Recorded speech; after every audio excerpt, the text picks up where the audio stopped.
War Eagle, and welcome to the Eagle Eye TV Sports Report on Channel 6.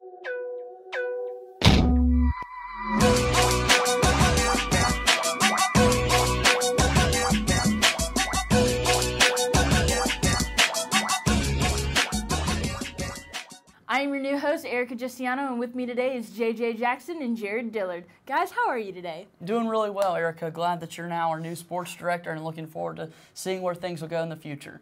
Yeah, I'm doing well. This is my first time being on the show, so I don't really know what to expect. So I'm ready to just go. All right, well, today we have some great stories. We're going to start out with equestrian. You know, they just won their 4th national title. Something that is interesting about equestrian today is that they're actually going to roll Toomer's Corner at 5:30, which is the first time that Toomer's Corner is going to be rolled since they planted a new tree, so I think that's a unique opportunity for them. Absolutely. It's a tradition that is uniquely Auburn, as you just said. And so for the equestrian team, getting to roll Toomer's Corner, this is a memory that they're going to have with them for the rest of their lives, so it's a really cool thing for them.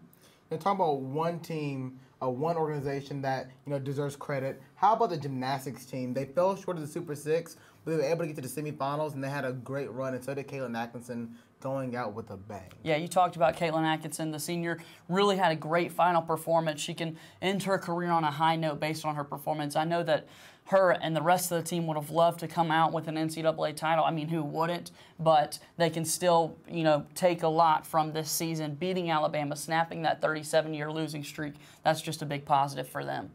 Well, we'll talk about current sports. Softball, 54-0 series victory over the Razorbacks of Arkansas, which is, in my mind, just insane.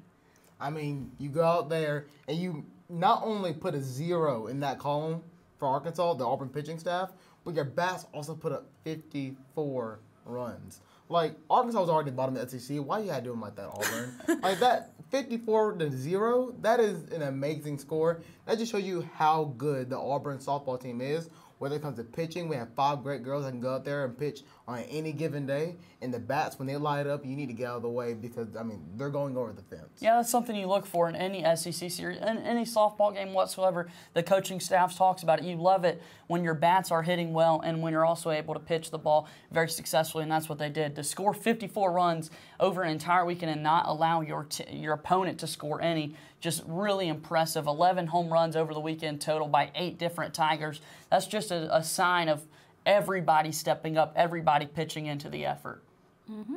And just moving into a midweek game, which wasn't an SEC game, but it was a doubleheader versus a top 10 ranked team, number 8 Florida State. We split with them.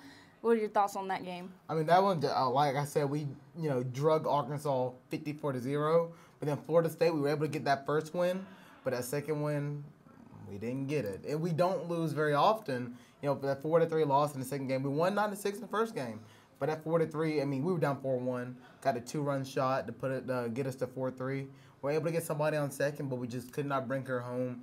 3 outs, and that's it. But the Auburn team, look, they have something to look forward to. It did not hurt them in SEC play, and like you said, they play a top 10 team. That's not really going to hurt them in the rankings, especially because you won the first game. They're not going to. They're going to stay where they are. They're not going to go anywhere in those rankings. Yeah, and Florida State is a team that we could very well see in the postseason. So now you have a glimpse of that team. Really 2 different games yesterday.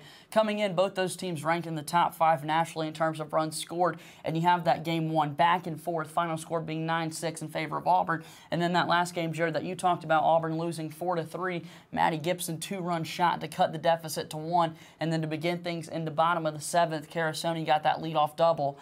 And if you told the coaching staff, hey, you're going to have the tying run at second, nobody out, with your big bats, Casey Cooper, Jade Rhodes, and Carly Wallace coming up, they're going to take that situation every single time. Unfortunately, they just couldn't cash it in.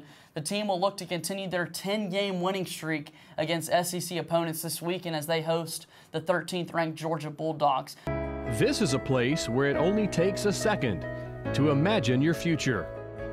Grasp a new concept in class. Inspire a child's curiosity. Discover a real-world solution. Seize an unexpected opportunity. There goes Davis! This is where you gain the preparation, confidence, and determination to succeed.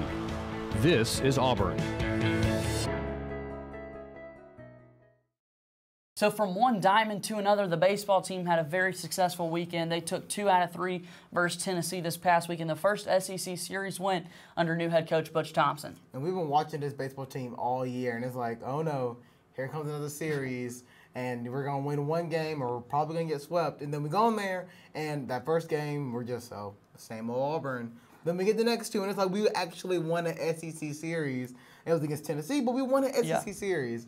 So now they're going to go travel against Ole Miss. They got Kentucky after that. And, guys, those are 2 more winnable series.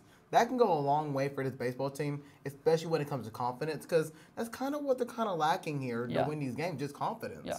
Yeah, and what's crazy about it is that their first SEC series win comes without their key hitter, Joshua Palacios, and it actually comes without their star hitter, Nico Bontella, who was cold until that third game where he hit that 2-run home run that really just pushed them back into that game in Game 3.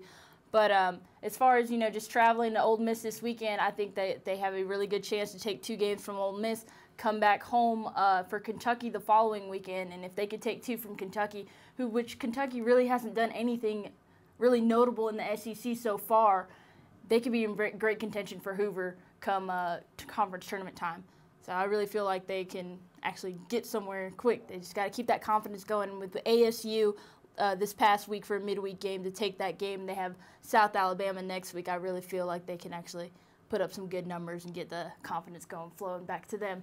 That'll do it for this week's Eagle Eye TV Sports Report. Follow us on Twitter for all the latest sports news at Eagle Eye TV. We'll see you next week. Eagle Eye TV, Channel 6.